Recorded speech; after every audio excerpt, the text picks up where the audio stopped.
किसी बार में यदि लेंथ दोगुनी कर दी जाए और उसका क्षेत्रफल आधा कर दिया जाए तो एक्सियल लोड क्या होगा? 8 गुना हो जाएगा। स्ट्रेन एनर्जी किसी सतह में किसके समानुपाती होता है? तो स्ट्रेन के स्क्वायर के समानुपाती होता है। प्रिंसिपल प्लेन पर शियर स्ट्रेस कितना होता है? तो 0 होता है। किसी मटेरियल का पॉइजन रेशियो 0.5 है, इसका मतलब मटेरियल इनकम्प्रेसिबल है। रिजिलियंस का अर्थ क्या है? रिजिलियंस का अर्थ है यील्ड पॉइंट तक absorbed energy. A body is under pure shear then normal stress on 45 degree plane is 2 tau. Beam में मैक्सिमम शियर स्ट्रेस किस सेक्शन में होता है? तो आई सेक्शन में मैक्सिमम शियर स्ट्रेस होता है बीम के। प्योर बेंडिंग में कौन सा फैक्टर कांस्टेंट रहता है? तो बेंडिंग मोमेंट फैक्टर कांस्टेंट रहता है। इसेंट्रिक लोडिंग में मैक्सिमम स्ट्रेस कहाँ होता है? तो स्ट्रीम फाइबर पर मैक्सिमम स्ट्रेस होता है इसेंट्रिक लोड में। किसी बार में थर्मल स्ट्रेस कब उत्पन्न होता है? इम्पैक्शन रिस्ट्रेंड हो, ठीक है। किसी बार में नॉर्मल थर्मल स्ट्रेस तब उत्पन्न होता है जब एक्सपेंशन रिस्ट्रेंड हो। मैक्सिमम शियर स्ट्रेस थ्योरी की सामग्री के लिए उपयुक्त होता है? तो डक्टाइल मटेरियल के लिए उपयुक्त होता है। मॉडुलस ऑफ रिजिडिटी किसे दर्शाता है? तो शियर डिफॉर्मेशन रेजिस्टेंस को दर्शाता है। किसी बीम में शियर फोर्स 0 हो तो बेंडिंग मोमेंट मैक्सिमम या मिनिमम हो सकता है। किसी सर्कुलर शाफ्ट पर पोलर मोमेंट ऑफ इनर्शिया किसके बराबर होता है? तो पाई डी पावर 4/32 होता है। डी जहाँ डाया होता है। टॉर्सन इक्वेशन में T upon J equal to क्या होता है? तो tau upon R G theta upon L ये दोनों होता है। कंपोसाइट बार में लोड डिस्ट्रीब्यूशन किसके अनुपाती होता है? तो modulus into area. Shear stress distribution parabola किस सेक्शन में मिलता है? तो रेक्टेंगुलर सेक्शन में शियर स्ट्रेस डिस्ट्रीब्यूशन पैराबोलिक मिलता है। मैक्सिमम बेंडिंग स्ट्रेस किस फार्मूला से निकाली जाती है? M upon I equal to sigma upon Y होता है। Strain energy per unit volume किसे कहते हैं? रिलीजियंस को कहते हैं। ई जी और के में रिलेशन क्या है? तो ई इक्वल टू 2G कोष्टक में 1 + V होता है। कैंटिलीवर बीम में मैक्सिमम बेंडिंग मोमेंट कहाँ होता है? फिक्स इंड पे होता है। फिक्स बीम और फिक्स बीम का डिग्री ऑफ इंटरमिनेंसी कितना होता है? तो वो 2 होता है। किसी बीम में मैक्सिमम डिफ्लेक्शन किसके प्रोपोर्शनल होता है? तो एल पावर 4। शियर सेंटर किस सेक्शन में? सेंट्रॉइड पर ही होता है, तो सिमेट्रिकल सेक्शन पर। ब्रिटल मटेरियल की failure theory maximum principal stress Castigliano theorem. Castigliano theorem किसके लिए उपयोग होती है यानी प्रयोग होती है? तो डिफ्लेक्शन के लिए। मोमेंट ऑफ इनर्शिया का यूनिट क्या होता है? mm power 4। Shear force diagram में 40 डिग्री की स्ट्रेट लाइन किस लोडिंग से मिलती है? तो यूडियल लोडिंग में मिलती है। बेंडिंग मोमेंट में डायग्राम में सडन जंप किसके कारण होता है? तो कपल के कारण होता है।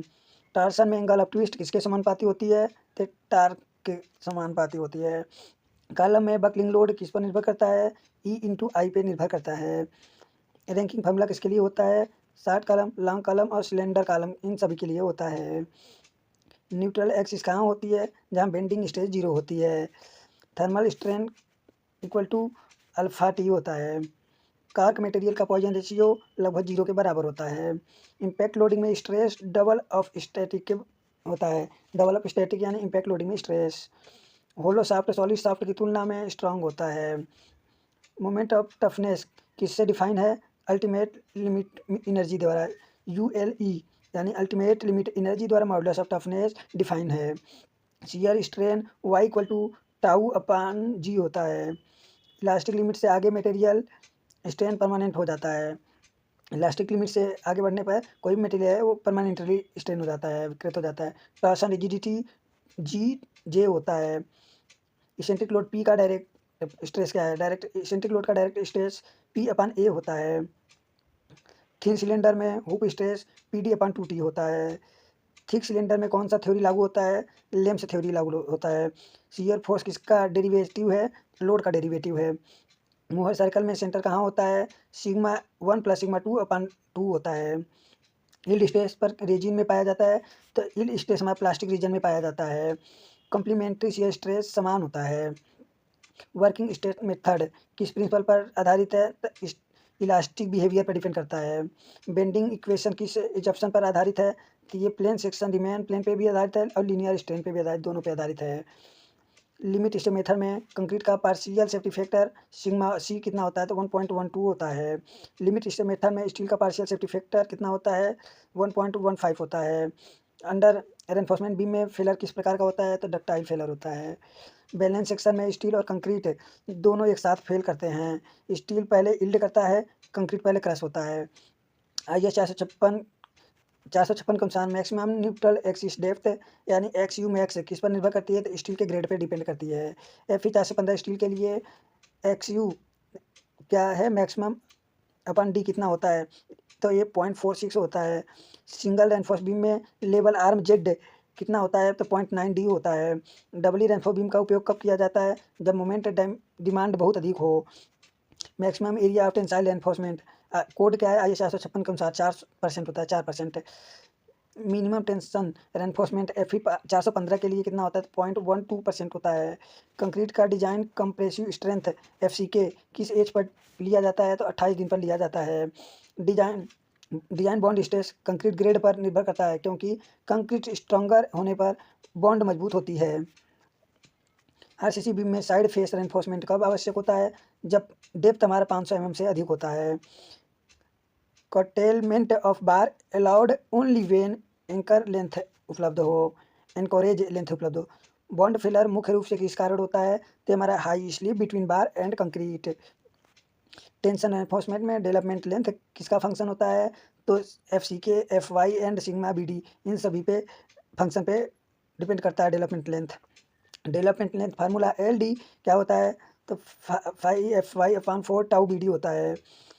बॉन्ड स्ट्रेस किस पर बढ़ता है तो हाई ग्रेड कंक्रीट पे बॉन्ड स्ट्रेस बढ़ता है। टी बीम का इफेक्टिव फ्लेंज विड्थ किस पर निर्भर नहीं करता है तो कंक्रीट के ग्रेड पे डिपेंड नहीं करता है जबकि हमारा वेब के विड्थ पे थिकनेस ऑफ स्लैब पे और ये स्पान के पे डिपेंड करता है। टू वे स्लैब में मोमेंट डिस्ट्रीब्यूशन फैक्टर किस पर निर्भर करता है तो एस्पेक्ट रेशियो पे डिपेंड करता है। स्लैब का मिनिमम थिकनेस सिंपली सपोर्टेड के लिए कितना होता है तो L/25 होता है। वन वे स्लैब में मेन रेनफोर्समेंट कहाँ रखा जाता है तो शॉर्टर स्पेन में रखा जाता है। मिनिमम रेनफोर्समेंट इन स्लैब कितना होता है तो 0.12% होता है। कॉलम की मिनिमम इंटेंसिटी इंसेंट्रिसिटी कितना होता है मैक्सिमम ऑफ एबव होता है लगभग। 60 कॉलम का स्लेंडरनेस रेशियो कितना होता है तो मैक्सिमम 25 होता है। कॉलम में कॉन्फिनमेंट किससे प्रोवाइड होता है कॉन्फिनमेंट किससे प्रोवाइड होता है कॉलम में तो स्ट्रूप से यानी छल्लों से। कॉलम टाई का प्राइमरी फंक्शन क्या होता है तो prevent buckling of longitudinal bars. Axial load carry capacity क्या होती है तो हमारा 0.45 FCK AC plus 0.75 FY ASC होता है। फुटिंग में मिनिमम कवर कितना लिया जाता है तो 50 लिया जाता है। Torsion in RCC beam is taken as equivalent shear plus bending. Torsion in RCC beam में रीडिस्ट्रीब्यूशन ऑफ मोमेंट IS 400 के अकॉर्डिंग की बात कर रहा है तो हमारा 20% लिया जाता है। सिंपली रेनफोर्स बीम में कंप्रेसिव स्टील क्या होता है नॉट रिक्वायर्ड होती है कोई जरूरत नहीं। Ultimate moment capacity MU limit FE 400 के लिए सिंगली रेनफोर्समेंट क्या होता है तो 0.149 FCK BD स्क्वायर होता है। CR रेनफोर्समेंट आवश्यक कब होता है जब टाउ भी हमारा टाउ सी से अधिक होता है। Maximum shear stress in RCC beam कितना होता है 2.1 MPa होता है mega pascal.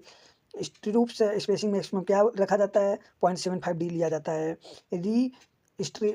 Pre stated concrete में लॉस्ट प्रमुख क्यों होते हैं क्योंकि श्रिंकेज और क्रीप रिलैक्सेशन ऑफ स्टील ये सभी प्रमुख हैं। प्री स्टेट कंक्रीट में कौन सा स्टील उपयुक्त होता है हाई टेंसाइल स्ट्रेंथ उपयोग होता है। PSC में प्री स्टेट कंक्रीट इसका फुल फॉर्म है। बॉन्ड स्ट्रेस कैसा होता है तो अधिक होती है।